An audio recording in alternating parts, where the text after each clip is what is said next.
son état intérieur dans des situations où c'est de plus en plus compliqué. Voilà un petit peu ce qu'on va faire ce soir. Et puis, on va prendre un temps avec vous. Alors, on ne dépassera pas les 21h45. Et bien sûr, l'objectif, c'est aussi de vous proposer eh bien, à la fois des cadeaux et puis aussi des rencontres.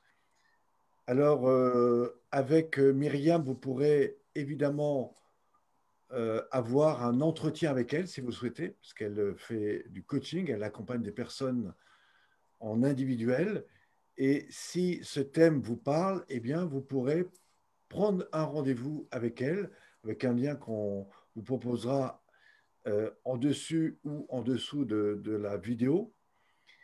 Et quant à moi, ben, je pourrais vous proposer également un support, un manuel pratique dans lequel je vais vous parler plutôt de techniques au niveau du corps. Alors avant de commencer, je voudrais m'adresser évidemment à Myriam qui me retrouve ce soir. Myriam est à Paris, moi je suis à Grenoble. Voilà, donc on n'est vraiment pas à côté. Et donc c'est l'occasion pour moi d'accueillir Myriam ce soir. Bonsoir Myriam. Bonsoir Pierre, merci de cette belle présentation. C'est toujours un plaisir de te revoir, même si c'est sur Zoom pour l'instant, en attendant de se voir dans la réalité. Alors, je suis en train de faire les partages sur nos différentes pages et c'est pour ça que j'ai toujours la tête un peu baissée et je suis avec vous, bien sûr, et très, très contente d'être de nouveau là ce soir sur le thème de retrouver sa paix intérieure. C'est un thème effectivement qui était important pour Pierre et moi à aborder, surtout avec la conjoncture et la crise dans laquelle nous sommes en train d'évoluer chacun, et à savoir comment chacun d'entre nous prenons cette situation complexe pour certains. Alors Myriam, avant d'approfondir un peu la question de la paix intérieure, peut-être pouvons-nous apporter quelques éléments sur nous-mêmes si des fois des gens nous découvrent.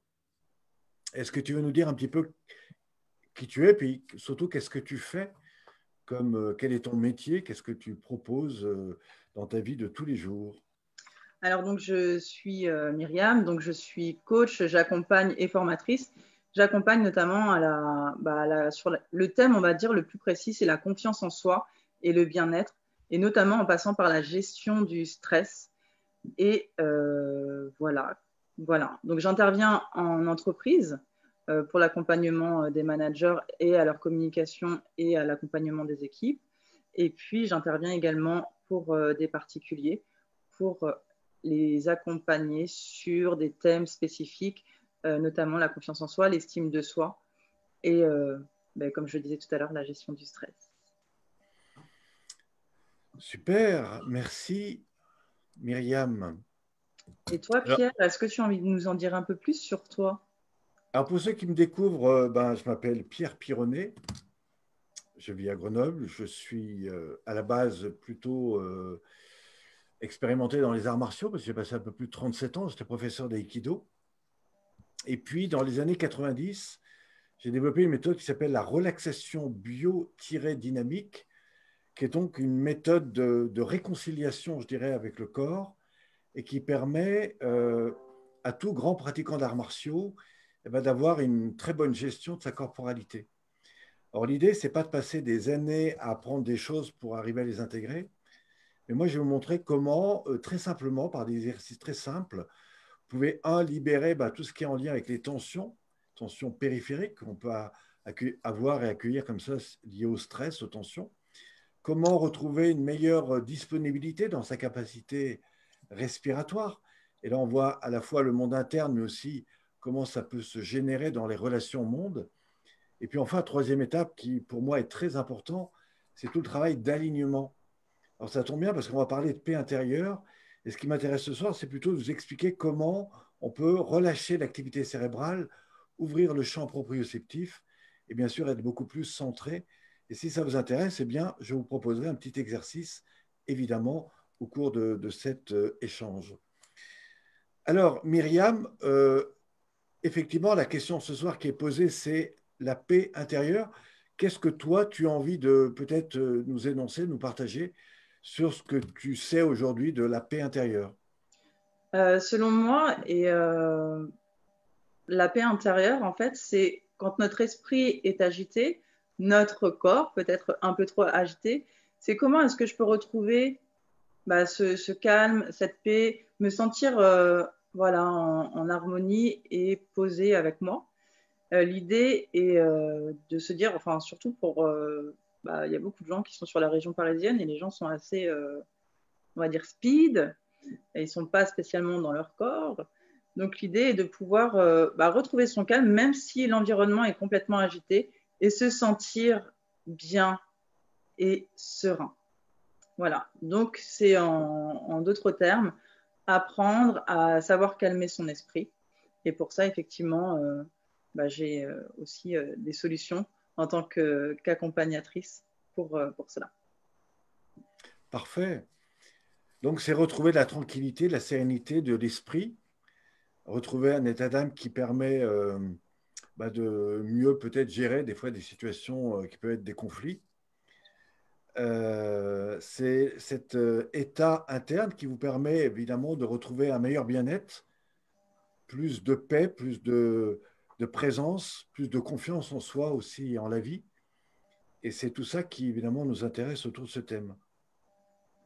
Alors toi, dans le métier que tu exerces, tu as parlé tout à l'heure de stress. Je sais que tu viens de finir un gros programme sur la gestion du stress. Aujourd'hui, quels sont les outils comme ça que tu proposes pour permettre à quelqu'un de... Voilà, on a parlé d'angoisse la dernière fois, enfin la première fois, on a parlé de peur la dernière fois. Aujourd'hui, on parle de paix intérieure. Donc, comment, je dirais, toi, tu abordes et quels sont les outils peut-être que tu proposes pour permettre à des gens comme ça, dans des phases de difficultés, de troubles psychiques, mentaux, émotionnels, qu'est-ce que tu proposes? Alors, l'idée, c'est vraiment de comprendre aussi qu'à ce moment-là, notre esprit est agité. Donc, dans un premier temps, si je me dis j'ai besoin de me sentir calme, j'ai besoin de me sentir serein, etc., c'est à ce moment-là déjà qu'il faut avoir, ça peut être intéressant d'avoir ce déclic-là et de se dire tiens, j'ai besoin de retrouver quelque chose. Et qu'est-ce que vous voulez retrouver à ce moment-là? C'est ce calme et cette sérénité, ou alors peut-être que vous ne l'avez jamais encore connu, mais ce moment de calme existe. Et à travers mon accompagnement, à ce moment-là, je vais proposer qu'on puisse trouver une solution pour faire taire le mental. Ce mental qui est toujours, souvent pour certains, en permanence en train d'avancer, de rouler comme un petit hamster dans sa roue. Là. Donc l'idée est de faire, de se préparer mentalement déjà à ce que nous ayons une pause mentale. Et ça, c'est indispensable. Donc j'accompagne par des exercices de respiration, par exemple, et puis ensuite par d'autres méthodes aussi qui amènent, dans un deuxième temps, à se recentrer sur soi. C'est-à-dire qu'il y a des moments où on peut se sentir un peu comme dans une entrave, voilà, le poids de la vie qui maintient dans une agitation, une angoisse. Et l'idée est d'aller se recentrer sur soi. Alors, Et, est-ce que la première chose, c'est pas aussi d'identifier finalement qu'est-ce qui met l'autre dans cette angoisse? alors oui, savoir effectivement ce qui nous mène à être stressé et qu'est-ce qu'on veut vraiment. Est-ce que c'est une angoisse? Est-ce que c'est une peur? Qu'est-ce qui déclenche ça? Et peut-être que c'est rien d'une angoisse ou d'une peur, et c'est simplement le mental qui s'agite en permanence et qui est tout le temps en train de cogiter. Et l'idée est d'aller chercher l'apaisement. Donc, qu'est-ce qui mène à l'agitation de l'esprit ou du corps? Voilà. Donc, aller chercher, en tout cas, si pour l'un d'entre vous, votre vœu le plus cher, c'est de vous extirper de ce mal-être, puisque le fait que ça tourne en permanence, ça peut mener à un mal-être, eh bien, effectivement, les solutions y sont, effectivement, en trouvant qu'est-ce qui est le déclencheur de ça. Qu'est-ce qui complique ça? Est-ce que c'est la vie professionnelle? Est-ce que c'est la vie personnelle? Est-ce que c'est des émotions qui sont un peu trop? Voilà. L'idée est d'aller ensuite d'avoir envie de retrouver cette sérénité. Alors, est-ce que finalement, il y a des gens qui ne sont pas bien avec ce niveau un petit peu de stress, d'agitation? Parce que, enfin, j'observe que ça devient pour certains le quotidien. Donc finalement, est-ce que ça ne devient pas un moyen de vivre dans lequel, consciemment ou inconsciemment, on a tendance à rentrer? Bah alors, ça, c'est une super question, effectivement, et c'est le cas, oui. C'est comme devenu un mode de vie, c'est comme à la mode d'être toujours très occupé. C'est comme, c'est comme si aussi l'idée de suivre le rythme était trop compliquée, donc on y va, il faut faire comme tout le monde. Mais est-ce que nous sommes comme tout le monde ou est-ce que nous sommes uniques? Et à ce moment-là, c'est ça l'important, c'est qu'est-ce qui est bon et important pour moi? Est-ce que avoir un planning rempli de 8 heures du matin jusqu'à 22h30, c'est bon pour nous et pour le corps? Ça, c'est une autre question à laquelle on peut répondre peut-être parce que justement, en travaillant sur la gestion du stress, ce stress qui est devenu à la mode est extrêmement nocif pour le corps, le cœur et l'esprit. Alors, toi qui accompagnes des gens en termes de coaching, en termes de... Donc, j'imagine que tu as un petit peu comme à chaque fois, c'est-à-dire cette phase un petit peu d'accueil, de rencontre, d'écoute. Ensuite, à partir de là, toi, tu vas mettre en place différents process pour essayer d'avancer. Et puis enfin, tu vas petit à petit les amener à un résultat, que ce soit par des exercices, que ce soit par des pratiques que tu vas mettre en place. Comment, comment toi tu procèdes dans tes pratiques pour ceux qui nous écoutent? Alors l'idée va être de comprendre le mécanisme à ce moment-là qui s'est enclenché, le mécanisme, je vais dire, d'agitation D'accord. qui s'est enclenché, et de là aller trouver qu'est-ce que c'est, qu'est-ce qui se passe derrière, quel est le fort sentiment, la forte inquiétude, voilà, d'aller comprendre ça à travers un questionnement pour vraiment aller en précision sur ce qu'est le déclencheur de tout ça.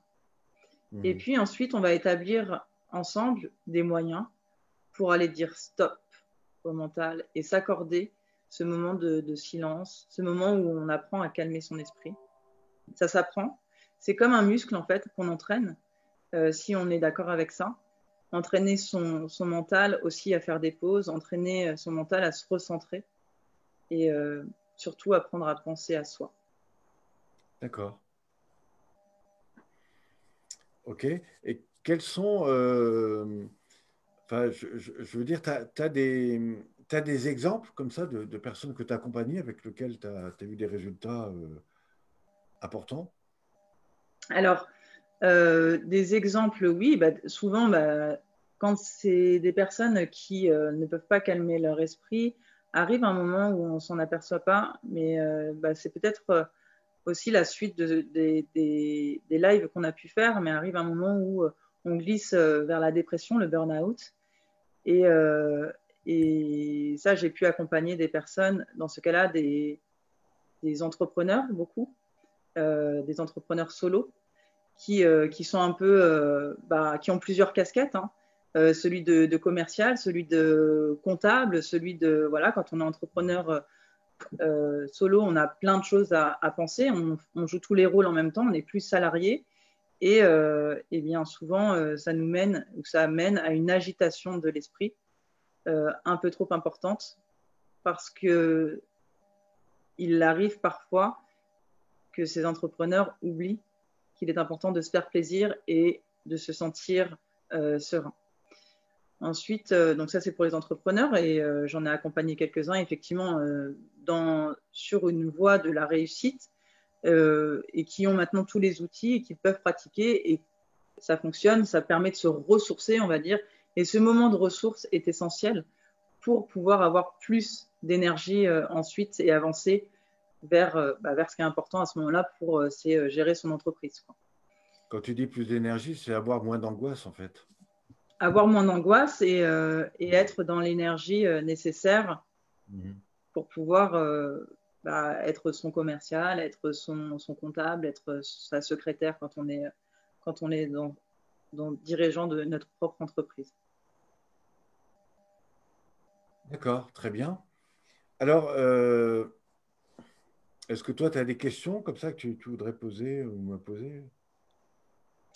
Bah, écoute, pour l'instant, je voulais dire bonsoir aussi à ceux qui sont connectés. N'hésitez pas à nous poser des questions sur le fait de comment retrouver sa paix intérieure. On peut aussi vous donner quelques clés. Et Pierre a aussi son super manuel à télécharger. Donc Pierre, dis-moi, je sais que, enfin, j'ai pu le voir en pratiquant la relaxe, mais pour toi, les, quels a le rôle du corps dans le fait de retrouver la paix intérieure? Bah, d'abord, si on n'est pas en paix, on est dans la peur, on est dans l'angoisse, on est dans probablement rechercher autour de soi des choses pour aller mieux, voire on peut consommer tout un tas de choses, on peut courir après plein de choses, on peut être dans la fuite de notre propre présent, ce qui est également vrai dans le domaine de la relation. Et donc tout ça implique une réflexion sur d'abord qu'est-ce que je vis, qu'est-ce que je poursuis quand je vis, et est-ce que je suis heureux. Et pour être en paix intérieure, le mieux, c'est quand même d'aller vers quelque chose qui réponde à ce qui est important pour nous. Maintenant, on peut des fois être dans des situations de vie où des situations arrivent, que ce soit au niveau relationnel, au niveau professionnel. On a vu avec le Covid, tout un tas de commerçants sont obligés de plus travailler. Et la question, c'est comment je fais pour éviter de tomber malade, éviter d'en vouloir à tout le monde, et comment j'apprends à gérer ça dans le temps sans devenir malade. Alors, il y a d'abord ce que je crois une perception qui doit se faire au niveau mental, c'est-à-dire comment je visualise la situation. Est-ce que d'abord je peux me faire aider? Est-ce que j'ai toutes les cartes pour bien observer toutes mes possibilités? Ensuite, il y a comment moi je vais gérer ça sur un plan émotionnel, avec moi-même, mais aussi avec ceux qui m'entourent et peut-être aussi ma famille, les gens avec qui je travaille. Et puis enfin, il y a comment moi j'identifie mon état intérieur, que ce soit dans des réactions physiologiques, ce qu'on appelle les systèmes d'autodéfense que le corps va créer, et comment, face à tout cet environnement, je vais appréhender l'avenir. Et ce que je crois que le Covid nous a en tout cas invités, et pour certains obligés à faire, c'est cette obligation de revenir sur l'important. C'est-à-dire que si on était dans des systèmes d'automatisation et de répétition depuis des années, où pour certains tout allait très bien, et bien tout d'un coup, un élément a fait que tout d'un coup, il faut changer les règles, il faut changer la manière de vivre, d'être. Et je dirais que la partie objective de cela, s'il y en a une, c'est au moins celle de revenir un petit peu dans qu'est-ce qui est essentiel. Et aujourd'hui, c'est comment dans cet essentiel-là, je vais trouver un état intérieur qui ne va pas me rendre malade et qui va me permettre d'avancer. Alors la question qu'on pourra se poser, c'est comment faire sur le plan physique, sur le plan mental, sur le plan émotionnel. Alors, on peut passer par tout un tas de processus de compréhension, de visualisation, d'identification. On peut travailler aussi sur la manière dont on a à ressentir, à vivre, à percevoir les choses. Et puis, on peut aussi se dire, bah, tiens, comment, dans un état où je ne peux pas forcément tout contrôler, comment je peux apprendre à lâcher prise? Est-ce qu'il n'y a pas là l'occasion d'expérimenter quelque chose? Et ce qui est sûr, c'est que le lâcher prise vous invite non pas à fuir ou à vous ou à pas prendre au premier lieu ce qui est important, mais lâcher prise, c'est savoir accueillir. Accueillir qu'est-ce qui se passe. Et même si au moment où vous devez répondre à des factures, répondre à tout un tas de besoins, il y a peut-être des choses à trouver dans l'instant présent. Voilà. Et c'est l'occasion d'ouvrir d'autres voies. Et je crois que ceux qui se sortent de ces situations, c'est ceux qui arrivent à interpréter une autre façon d'être, une autre façon de faire et à avancer différemment. Alors, pour arriver à cela, ça suppose quelque part de retrouver ce qu'on appelle cette paix intérieure, c'est-à-dire comment je vais me poser, comment je vais me réaligner. Et alors, il y a différentes techniques hein, pour arriver à cela. Il y a comment je vais octroyer évidemment ce mental, comment je vais arriver à faire des pauses au niveau mental, comment je vais redéfinir ce rendez-vous avec soi-même, euh, comment je vais sortir de cette solitude ou de toutes ces peurs mentales qui arrivent parce que, bon, à un moment donné, il y a quand même des choses qui se passent. Et puis enfin, la clé, je crois que c'est comment je vais non pas remercier la situation, mais trouver une certaine gratitude à ce que la vie m'offre pour aller chercher peut-être des clés au plus profond de moi-même. Et peut-être que ça passe aussi par un moment de silence. Et c'est ce que je préconise, en tout cas, peut-être 5-10 minutes par jour, de se dire, bah, tiens, qu'est-ce que cet instant m'invite à vivre? Et si je prenais quelques minutes pour faire silence, qu'est-ce que cela me permettrait de voir? Alors ça, c'est, je dirais, cet état de représentation. Après, il y a des techniques hein, qui sont importantes, qui sont comment retrouver une respiration profonde, comment trouver des solutions. Par exemple, si vous malaxez une balle dans la main, ça peut être un régulateur de stress. Comment on peut profiter de cet instant pour peut-être euh, faire un tour dans la nature, aller se poser, marcher, parce que le but, c'est aussi de mettre le corps en mouvement et donc d'évacuer comme ça des tensions. Ça peut être aussi écouter de la musique, tout simplement. Euh, et puis, voilà, trouver des espaces nouveaux, apprendre à regarder les plantes, les arbres et peut-être ouvrir d'autres canaux de perception. Comment, Pierre, est-ce qu'on sent ou est-ce qu'on sait qu'il est temps maintenant, si on n'a pas fait cet entraînement régulier de respirer, d'aller se balader dans la nature, d'écouter la musique, si on n'avait pas encore eu ces clés pour se redynamiser ou se recentrer sur soi, comment est-ce qu'on sait qu'il est temps maintenant euh, d'aller faire ça? Qu'est-ce que... Si vous commencez à avoir des douleurs, des tensions, des raideurs, une agitation, ou des personnes autour de vous qui commencent à vous fuir ou à vous faire des remarques désobligeantes, c'est que peut-être il y a quelque chose en trop et que votre énergie voilà, commence à être un petit peu trop agitée, sachant que tout ça va en même temps développer de l'acidité dans le corps et donc tout un système je dirais, d'autodéfense qui vont générer d'autres problématiques dont on ne va pas revenir dessus, mais qui finiront automatiquement par des tensions et des douleurs, voire des réactions gravissimes, ou de colère ou d'insatisfaction. Donc, comment je le sais? Déjà, comment je suis là maintenant, comment j'accueille, comment je vais mettre de la joie derrière ce que je vis, comment je vais accueillir ces situations voilà, en moi. Alors moi, ce que je préconise, c'est d'abord retrouver une posture droite. Si vous sentez en raideur dans le dos, peut-être que vous pouvez commencer à remobiliser un peu votre bassin, prendre des grandes respirations, apprendre à respirer calmement et consciemment de manière longue, à faire redescendre un petit peu les tensions. Et puis surtout, ça va petit à petit désactiver le cérébral qui a tendance à être beaucoup agité. Ça va vous ramener un petit peu sur cette cohérence cardiaque.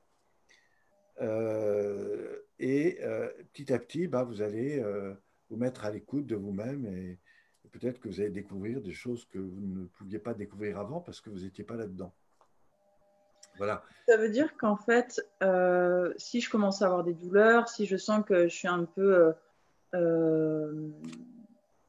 si je me dépêche pour faire plein de choses, que peut-être je suis un peu, j'aime pas trop ce mot, mais maladroite, voilà, un peu étourdie à faire des choses.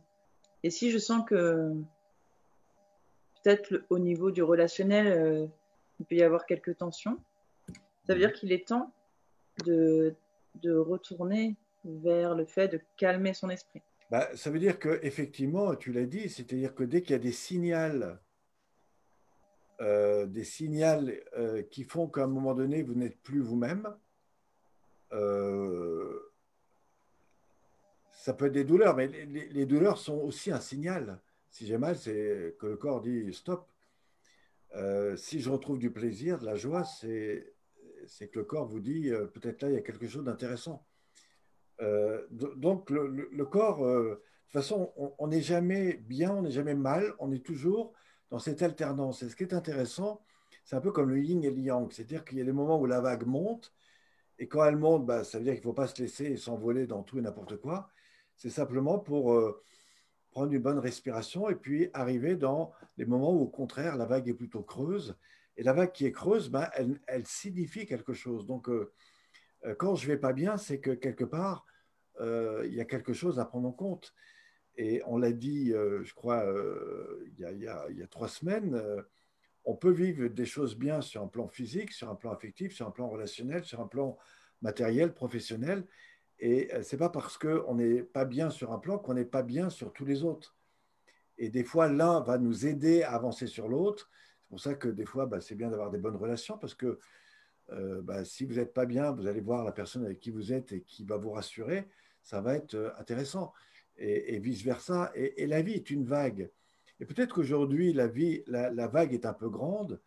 Et c'est peut-être aussi l'occasion d'aller rechercher un petit peu en nous quelles sont nos ressources et comment on peut peut-être à travers ça réfléchir à des solutions et surtout ne pas attendre que ça soit trop tard. Pourquoi? Parce que je pense que nous allons passer par, je dirais, des étapes plus ou moins différentes. La première, c'est que en ce moment, les gens sont un peu, je crois, dans une sorte d'inhibition. Bon, il y a les fêtes de Noël, il y a la famille. Bon, voilà, on ne sait pas trop ce que va devenir demain. Donc, on est un petit peu dans cette phase d'inhibition. Mais très vite, il va y avoir des chutes, des accidents, des besoins de réponse immédiate, ou parce que je vais avoir mal, ou parce qu'il va se passer quelque chose, ou parce que tout simplement, j'ai besoin d'une réponse. Et puis enfin, arrivera le moment où peut-être il faudra des accompagnements un peu plus longs. C'est peut-être ce que toi tu proposes. C'est comment je vais redéfinir dans ma vie de tous les jours, comment je vais avancer et peut-être reconstruire autrement les choses avec une autre façon d'agir et d'être. Et c'est ce qui me paraît être, en tout cas, c'est ce que je crois que la vie nous invite à réfléchir aujourd'hui. Exactement. Oui, dans mes accompagnements, c'est ce que je propose. Et puis, si je peux me permettre, j'aimerais quand même donner une clé importante aux personnes qui nous regardent, ou maintenant, ou qui nous regarderont un peu plus tard. La respiration, c'est aussi, et c'est ce qui va définir toute notre journée. C'est-à-dire qu'un corps qui ne respire pas, c'est un corps qu'on va amener à être sous tension en permanence. Alors, quoi de plus naturel que de respirer, mais simplement si je bloque ma respiration là, seulement en haut, etc., c'est plus compliqué. Alors que l'amener à vraiment faire une respiration profonde, et c'est parce que bien souvent on oublie de respirer, on est presque en apnée, que j'accompagne aussi à s'octroyer cette pause-là. Et quand on parle de cohérence cardiaque, c'est ça aussi. Donc si je peux m'accorder ne serait-ce que 3 minutes, 3 fois par jour pour faire de la cohérence cardiaque, je fais déjà un pas vers ce qui est de calmer mon esprit et vers retrouver cette paix intérieure. Et bien souvent, les personnes que j'accompagne au départ, elles disent ah, mais c'est bon, je l'ai fait 1 minute, j'arrive pas à le faire, quoi. Et bien, ça donne une idée de là où tu en es dans le besoin de retrouver ce calme. Si plus d'1 minute, c'est compliqué, s'accorder ce rendez-vous d'1 minute pour respirer, et ben, c'est qu'il est temps d'aller faire ce travail-là, je pense, sur retrouver la paix pour son esprit. Alors, je voudrais, tu parles de cohérence cardiaque. On ne sait pas toujours ce que c'est que la cohérence cardiaque. Oui, La cohérence justement, c'est ce que cardiaque, j'allais faire. on a commencé à en parler quand les gens revenaient de la guerre dans les pays du Liban, etc. C'est parce qu'ils avaient vécu des gros traumatismes émotionnels on s'est rendu compte qu'il y avait des techniques qui permettaient, par des respirations sur des temps modérés, eh bien, de faire face à des émotions ou à des empreintes qui ont été mal vécues et qui permettent comme ça de travailler là-dessus. Donc, ça libère des empreintes émotionnelles. Et la cohérence cardiaque permet, sur des rythmes respiratoires, ça peut être des rythmes rapides, des rythmes lents, des rythmes profonds, des rythmes... voilà, il y a plein de choses. Alors moi, je ne suis pas un spécialiste de ça, mais j'ai travaillé avec des gens qui le sont. Et ça permet, en tout cas, ça offre un outil tout à fait intéressant et qui, à mon avis, est très complémentaire à la gestion du stress dont toi, tu développes. Après, il n'y a pas besoin de faire de la cohérence cardiaque. Le simple fait de rester au contact de sa respiration, c'est intéressant parce que, vous savez, il y a trois façons de... Enfin, pour moi, j'aborde trois types de respiration. Il y a la respiration inconsciente, qui est celle qu'on appelle la respiration autonome, c'est celle que vous faites tous les jours, et qui va fonctionner aussi selon votre état énergétique et émotionnel. Après, vous avez la respiration dite volontaire. C'est celle que vous allez emprunter dans une marche, si vous ne voulez pas avoir des points de côté, si vous faites du sport ou si vous faites une activité physique plus intense, où là, vous allez adapter une respiration consciente, qu'on peut faire aussi dans un état d'immobilité. C'est-à-dire que je peux rentrer comme ça dans des respirations conscientes plus ou moins rapides qui vont avoir un effet sur le corps et donc sur la gestion du stress. Et puis enfin, il y a une troisième respiration que je crois est moins connue. C'est ce que j'appelle et que moi je développe dans les pratiques. C'est la juste respiration selon le mouvement que vous faites. Alors l'avantage de ça, c'est comment euh, retrouver dans des choses que vous faites tous les jours une économie d'énergie pour plus de résultats. C'est comment faire les choses avec moindre effort. Si par exemple vous avez une respiration qui est inversée selon les pratiques que vous faites, bah, vous allez obtenir de la fatigue, vous allez obtenir des déséquilibres. Par contre, si vous réapprenez à placer votre respiration selon les pratiques que vous faites, alors vous allez gagner énormément en énergie, en synchronicité, et vous verrez qu'à la fin, vous êtes capable de faire beaucoup plus de choses avec beaucoup moins d'efforts. Et le calme intérieur, c'est ça, c'est-à-dire c'est comment retrouver les bons rythmes. Mais pour retrouver les bons rythmes, il faut travailler sur différentes séquences de rythmes pour ensuite arriver à trouver celui qui est le bon pour vous. Voilà. Et c'est encore une histoire d'harmonisation. Et c'est ça que je propose particulièrement sur le domaine du corps, avec évidemment des techniques que vous pourrez trouver sur les liens qui sont associés à ce que je propose ce soir. Alors, Myriam, est-ce que d'abord, maintenant, nous avons des personnes qui nous écoutent pendant cette conférence. Est-ce qu'il y a des questions qui ont été posées? Alors oui, il y a des personnes qui nous regardent et qui nous écoutent durant cette conférence. Non, il n'y a pas de questions. Je pense que les personnes sont captivées par ce que tu racontes. Mais non, il n'y a pas de questions pour le moment. Surtout si vous avez des questions, il est temps de nous les poser, car nous sommes là pour y répondre. Alors, si toutefois vous êtes une personne qui écoutait la vidéo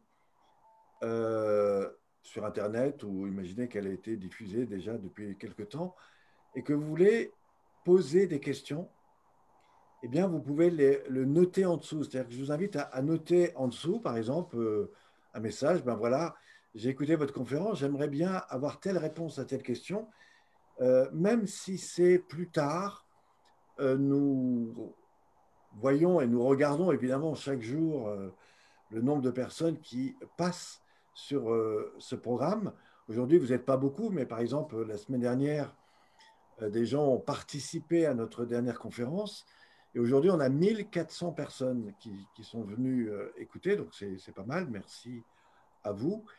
Et si vous voulez, vous pouvez laisser un message en dessous ou tout simplement, encore une fois, aller sur les liens qui vous sont proposés par Myriam et moi-même. Et avec Myriam, bah, vous pourrez profiter d'un lien direct, parce qu'elle vous propose en direct eh bien, de vous accompagner. Elle vous offre 30 minutes pour vous aider à identifier peut-être ce qui pourrait être votre situation de stress ou de tension, ou en tout cas comment mieux gérer votre paix intérieure. En tout cas, elle vous écoute et elle vous répond pendant 30 minutes à peut-être éclaircir qu'est-ce qui pourrait être important pour vous. Et après, bien entendu, elle va vous proposer quelque chose adapté à vous. C'est pour ça qu'elle vous propose un premier lien individuel. Et c'est vraiment quelque chose que je vous invite à expérimenter. Beaucoup m'ont dit, oui, c'est super, mais personne ne s'est inscrit, ce qui est dommage. Enfin, quand je dis personne, ce n'est pas tout à fait vrai. Il y en a qui se sont inscrits, mais on s'attendait quand même à beaucoup plus de monde. Alors, avant Noël, avant ces grands moments-là, bah, profitez de cela. Et puis en même temps, même si ce n'est pas important, vous aurez la possibilité de rencontrer en direct Myriam. Et vous verrez que c'est une personne qui est très intéressante, surtout quand elle se centre sur votre problématique. Voilà. Quant à moi, bah, évidemment, vous pourrez me retrouver à plein d'autres moments. Vous tapez Pierre Pironnet sur Internet et vous aurez énormément de choses. Mais vous avez aussi un manuel gratuit qui vous propose plus de 33 exercices pratiques que vous pourrez mettre tous les jours en place. Et c'est un ouvrage qui fait 28 pages avec des dessins. Voilà, vous aurez aussi le témoignage d'une personne que j'ai formée, qui est un ancien grand sportif et qui vous expliquera tous les excès dans lesquels il était avant et comment cette pratique a justement lui a permis de gérer ces excès. C'est juste intéressant. Donc tout ça, vous les avez sur les liens. Alors qu'est-ce qu'on peut aujourd'hui dire? Il nous reste à peu près 5 minutes. Qu'est-ce qu'on pourrait dire encore pour conclure notre présentation de ce soir?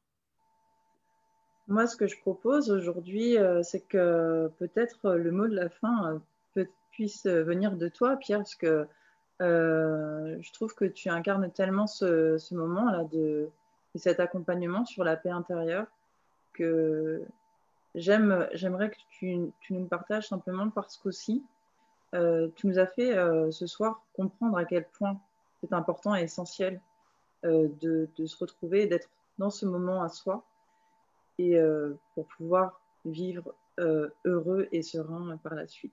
Si tu es d'accord avec ça.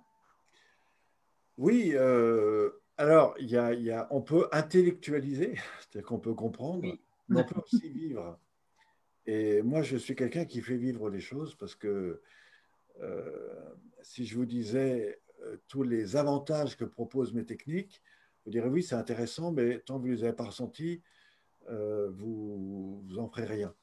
Donc la première chose que moi, je vous invite à faire à tout moment, et même plusieurs fois par jour, avant un rendez-vous, avant une action, avant un moment où quand vous êtes en conflit ou quand vous commencez à sentir que des choses vous agacent, ben, c'est déjà de vous asseoir, voilà, de mettre les pieds à plat sur le sol, de relâcher vos épaules, vérifier si elles sont plutôt devant ou derrière, et vous dire, tiens, est-ce que quand je suis connecté à ma peur, à ce qui m'agite, comment réagit mon corps? Est-ce que mon corps a tendance à aller plutôt vers l'avant, au contraire à s'ouvrir? Est-ce que mes épaules ont tendance à monter?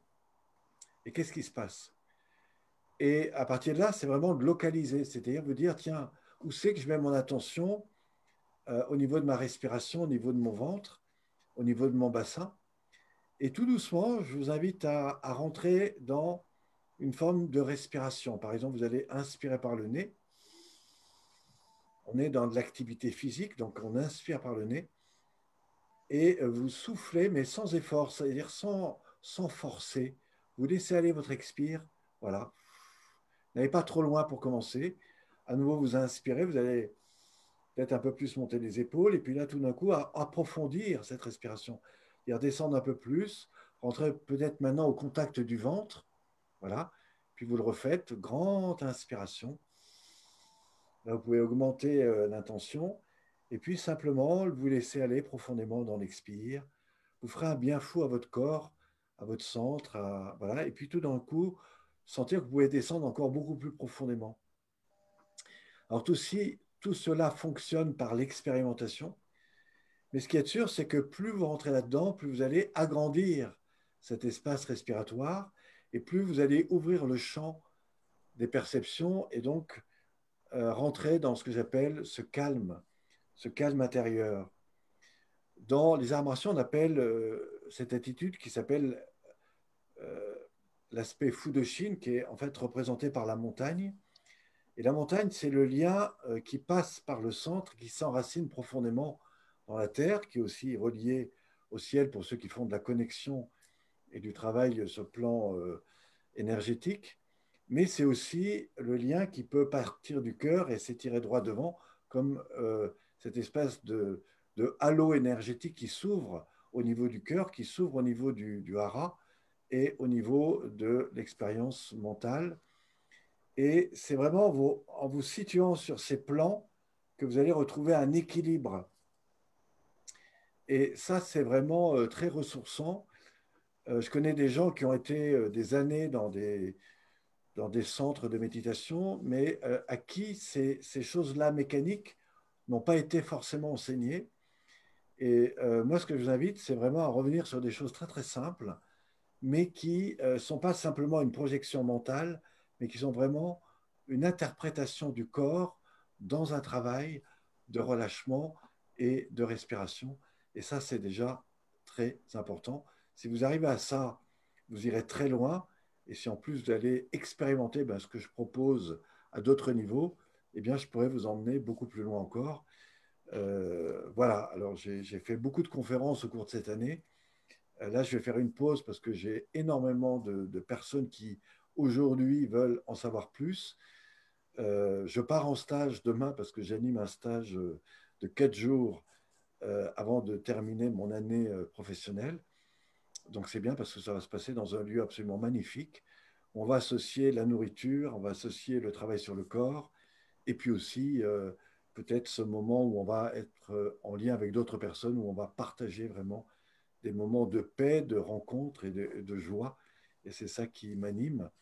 Voilà. Mais si vous voulez en savoir plus, prenez aussi contact avec Myriam qui a expérimenté, qui a fait des stages avec moi et qui connaît très bien ce travail-là, qui aujourd'hui d'ailleurs a fait tout un processus de formation qu'elle a terminé sur tout ce qui est la gestion du stress et qui, pour l'avoir vu et accompagné, a suivi aussi d'autres parcours sur le plan de l'accompagnement et qui, j'en suis sûr, peut vous amener beaucoup plus loin que vous l'imaginez.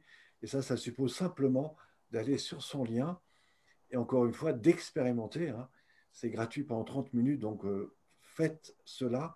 C'est dommage pour vous de ne pas le faire parce que vous avez là vraiment quelqu'un que je trouve d'intéressant et qui, j'en suis sûr, peut vous apporter beaucoup plus que vous l'imaginez maintenant. Merci beaucoup, Pierre. Voilà, c'était le mot de la fin, plus C'était le qu'un mot de regard la sur fin. vous-même. Merci pour ce beau cadeau, en tout cas. Je dirais aussi que plus qu'un regard sur vous-même, cette attention au corps, cette attention à vous-même, eh bien, c'est l'occasion non seulement d'ouvrir cet espace intérieur en vous, mais en même temps aussi de développer des choses qui vous ouvriront également sur l'aspect relationnel et sur tout ce que vous pourrez développer après autour de vous. Et c'est ça que je crois de fabuleux, quel que soit ce que la vie nous invite à faire ou à découvrir. Merci, merci, merci beaucoup. Merci à vous qui nous avez regardés ce soir. Je vous dis à très, très bientôt. Pierre, à très bientôt. Très belle continuation. À très bientôt, Myriam. Merci à toi. Et pensez à cliquer sur le lien de Pierre ou de Myriam, ou les deux. On se fera un plaisir de vous offrir ça avant Noël. Merci, Voilà. bye bye. Bonne soirée. Et très bonne fête à vous de fin d'année, de Oui, famille, de tout ce passez que de vous préférez. très belles fêtes. Ciao.